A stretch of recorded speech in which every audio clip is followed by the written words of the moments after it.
चलिए बिस्मिल्लाहिर्रहमानिर्रहीम। Posture posture ये एक बहुत ही अहम टॉपिक है।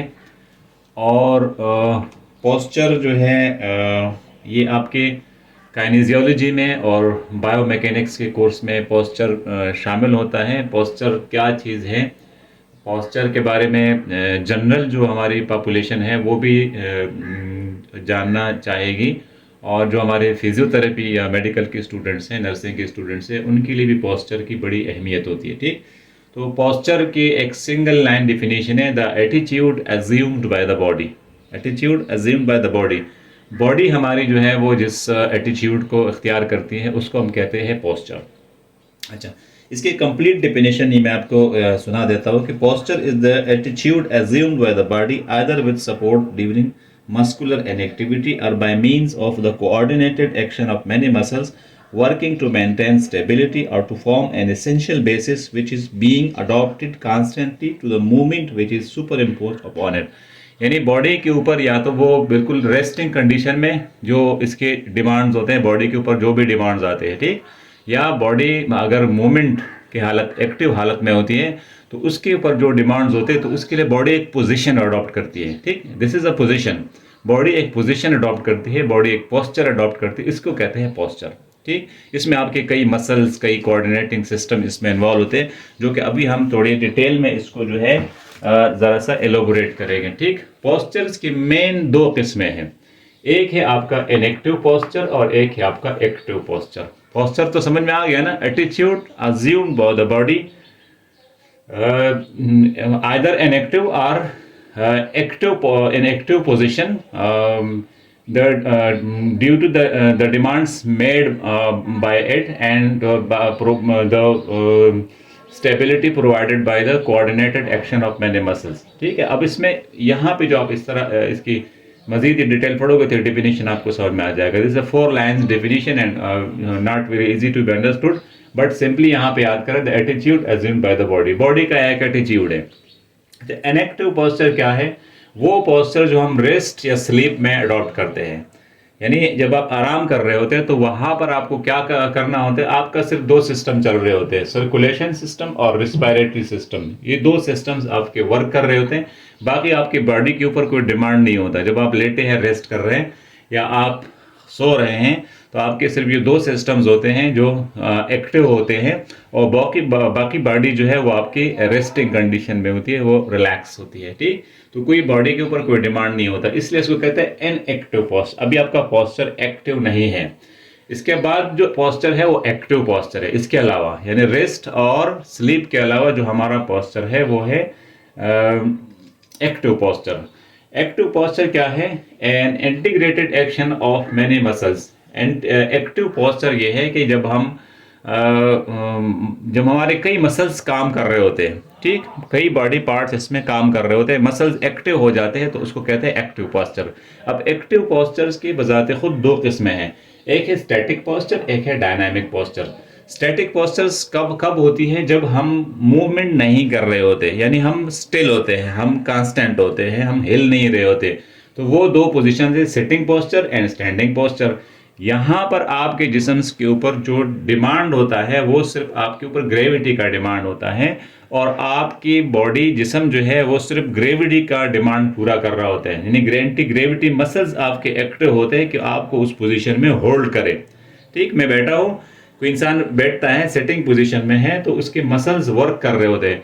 वो मसल्स क्यों वर्क कर रहे होते हैं कि उसके बॉडी के पास डिमांड होता है, ग्रेविटी आपको अपने वेट के वजन के हिसाब से नीचे की तरफ खींच रही होती है, आप गिर रहे होते हैं, लेकिन यहाँ इस पोजीशन को आपने मेंटेन करना है, सिटिंग स्टैटिक पोस्चर। या आप खड़े हैं, एक सेलमैन है, एक बंदा काम कर रहा है, कुछ लेक्चर दे रहे हैं, कुछ बता रहे हैं, कुछ लोगों को किसी से बात कर रहे हैं, तो ही इज स्टैंडिंग।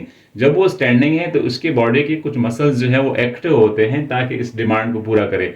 इसकी इस कंडीशन को कहते हैं स्टैटिक पोस्चर। ठीक, जब सिटिंग में और स्टैंडिंग में आप होते हैं, यहाँ पर डिमांड सिर्फ ग्रेविटी का होता है और आपकी एंटी ग्रेविटी मसल सिर्फ आपके इस पोजीशन को जो है वो इसको मीट कर रहे होते हैं, इसके डिमांड को पूरा कर रहे होते हैं जितना आपको चाहिए होता है।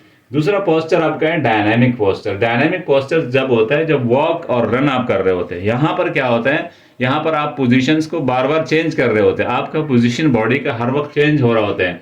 तो इसके लिए फिर आपको और इंटीग्रेटेड जो है वो काम का वर्क जो है आपको चाहिए, एनर्जी चाहिए होती है, और सिस्टम इसमें इन्वॉल्व हो जाते हैं, ठीक, ताकि आपको हर वक्त बदलते हुए हालात में या बदलते हुए सरफेस में वो आपकी हेल्प करे। या आप रनिंग कर रहे हैं तो यहाँ पर जो आपका पोस्चर होगा वो डायनामिक पोस्चर होगा, तो यहाँ पर बॉडी के ऊपर डिमांड बढ़ जाएगा।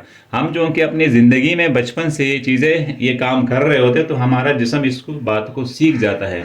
लेकिन क्या होता है कि जब कोई बंदा बीमार होता है या वो कई दिनों से इनएक्टिव होता है या किसी को स्ट्रोक हो जाता है या कोई सर्जरी हो जाती है और वो 3 महीने बाद, 4 महीने बाद, 6 महीने बाद, साल बाद जब वो दोबारा एक्टिव होता है तो फिर आपको एज अ डॉक्टर आपको ये चीज़ें समझनी होती है कि अब डायनामिक पोस्चर में बंदे के ऊपर डिमांड बढ़ गया, ठीक। तो इसके लिए फिर आपको मज़ीद जो है एक काम करना पड़ता है। अच्छा, डायनामिक पोस्चर्स जो आपका हमारे जिस्म का पोस्चर होता है, इसको मेंटेन करने के लिए दो बड़े सिस्टम काम कर रहे होते हैं, ठीक। एक है आपका मस्कुलर सिस्टम जिसमें मसल्स काम कर रहे होते हैं। मसल्स में बेसिकली जो मसल्स हैं there are anti gravity muscle, और ये मेनली एक्सटेंसर्स होते हैं, ठीक। They are mainly extensors muscles. जैसे स्टैंडिंग के पोजीशन में आपके calf muscles, gastrosoleus, quadriceps, hamstrings, hip extensors और बैक एक्सटेंसर्स, ठीक। ये सारे मसल्स, एब्डोमिनल्स, नेक के एक्सटेंसर्स मसल्स, हेड को एरेक्ट पोजीशन में रखने के लिए, ये सारे मसल्स एंटी ग्रेविटी मसल्स है, ये काम कर रहे होते हैं और आपकी बॉडी को एक एरेक्ट पोजीशन में रखते हैं, either in the static position और इन द डायनामिक पोजीशन। इन मसल्स को काम करना होता है, ये मसल्स वर्क में होते हैं। अच्छा, इन मसल्स के इस इतने बड़े हैवी डिमांड को पूरा करने के लिए इन मसल्स के अंदर कुछ खास क्वालिटीज होती है जो दूसरी मसल्स में नहीं होती, ठीक। एंटी ग्रेविटी मसल्स में क्या होते हैं, एक तो ये मल्टीपिन्नेट होते हैं।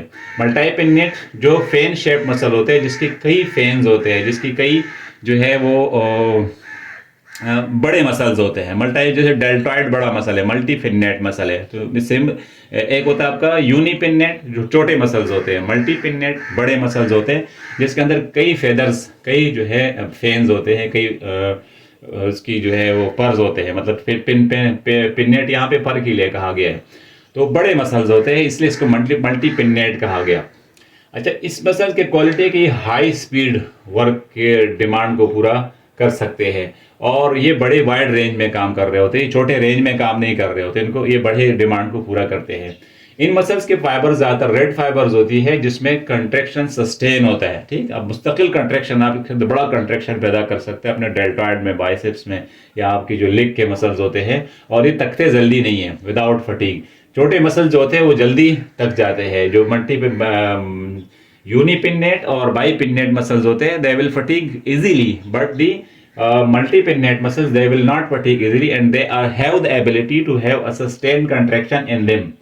दूसरा बड़ा सिस्टम जो आपके पोस्चर्स को मेंटेन करने का काम करता है, that is the nervous system, और वो नर्वस कंट्रोल होता है। नर्वस सिस्टम में आपका जो सबसे अहम इकाई है वो है पोस्चरल रिफ्लेक्स। पोस्चरल रिफ्लेक्स क्या है? The efferent response to the efferent stimulus is called a postural reflex. लेकिन ये रिफ्लेक्स की जो डिफिनीशन है, the efferent response to the efferent और the motor response to the sensory stimuli, ये इन जगहों पे आपके जो है कारामद होते हैं। ये 5 जगहों पे वो बॉडी पार्ट्स पे से जो है वो रिफ्लेक्स आता है। मसल्स के जो आपके मस्कुलो टेंडिनियस स्पेंडल्स होते हैं, वहां पे आपके ये रिफ्लेक्स होता है, ठीक। मस्कुलर एक रिफ्लेक्स होता है, एफिरेंट रिफ्लेक्स होता है, पोस्चरल रिफ्लेक्स होता है, जो कि आपके बॉडी को जो है वो एक एरेक्ट पोजीशन में या जो इसके ऊपर डिमांड आता है उसके लिए बॉडी को तैयार करता है। तो इसके लिए मस्कुलो टेंडिनियस जंक्शंस या मसल स्पिंडल्स काम करते हैं, जिसके अंदर ये वाला रिफ्लेक्स होना जरूरी है। दूसरा आपका जो इसमें रिफ्लेक्स इन्वॉल्व है वो है आपकी आईज के अंदर जो रिफ्लेक्स होते हैं, that is called the writing reaction, writing reflex. Writing reflex क्या होता है कि बॉडी हमारी जो है वो कहीं भी कोई उसकी अल्टर्ड पोजीशन होती है। जैसे हम अपनी आंखें बंद करते हैं तो हम अगर किसी तरफ चले तो हम रॉन्ग डायरेक्शन पे चले जाते हैं, तो आईज आपको सीधा करती है, आईज आपको बताती है कि आप सीधा चले। वो रिएक्शन जो है वो स्टिमुलस आपके ब्रेन को भेजती है और ब्रेन वो स्टिमुलस जो है वो एफिरेंट रिस्पांस या मोटर रिस्पांस आपकी बॉडी मसल्स को भेजती है और वो जिसमें इंसान सीधा चलता है। तो आईज के अंदर जो रिसेप्टर्स है वो इसमें काम कर रहे होते हैं। दूसरा, इसके अंदर आपका वेस्टिबुलर सिस्टम काम कर रहा होता है, जो कि ईयर्स में होता है। ईयर्स के अंदर सेमी सर्कुलर कैनाल्स होते हैं, जिस कैनाल्स के अंदर फ्लूइड भरा होता है आपके इंटरनल एयर में, not in the mid year. जो 3 ईयर होते हैं, external, middle ear and the internal ear. तो वो जो इंटरनल ईयर है उसके अंदर आपके सेमी सर्कुलर कैनाल्स है, जिसके अंदर फ्लूइड होता है, और वो फ्लूइड जो है वो आपको आपकी बॉडी की एक सीधा एक प्रॉपर पोस्चर की आपको आगाही दे रही होती है, वो आपकी सेरेबेलम के थ्रू। ठीक, तो ये जो है ये वेस्टिबुलर सिस्टम जो है ये काम कर रहा होता है, और आप इसी की वजह से हम लोग सीधे चल रहे होते हैं। कहीं इस सिस्टम के अंदर कोई डिफेक्ट आ जाता है तो आपको अपने सही पोस्चर का फिर इदराक नहीं होता कि आप सीधे जा रहे हैं या आप गलत जा रहे हैं, और अगर आपकी चेकअप हो तो वो पता चल जाएगा। तो वेस्टिबुलर सिस्टम या जो एयर्स के अंदर जो रिसेप्टर्स होते हैं वो पोस्चर को कंट्रोल करते हैं।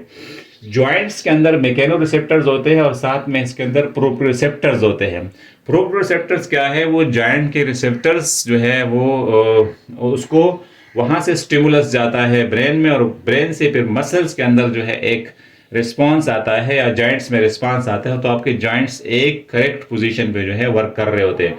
नहीं तो कहीं पे आपके जोड़ को एक्सटेंशन चाहिए होगा, कहीं पे कुछ फ्लेक्शन चाहिए होगा, तो उसका पता नहीं चलेगा। तो वो पता चलाने के लिए आपके प्रोप्रियोसेप्टर जो जॉइंट के अंदर होते हैं वो काम कर रहे होते हैं, और ये पोस्चरल रिफ्लेक्स के थ्रू काम कर रहे होते हैं, और यहीं से हम जो है सीधा चलते हैं।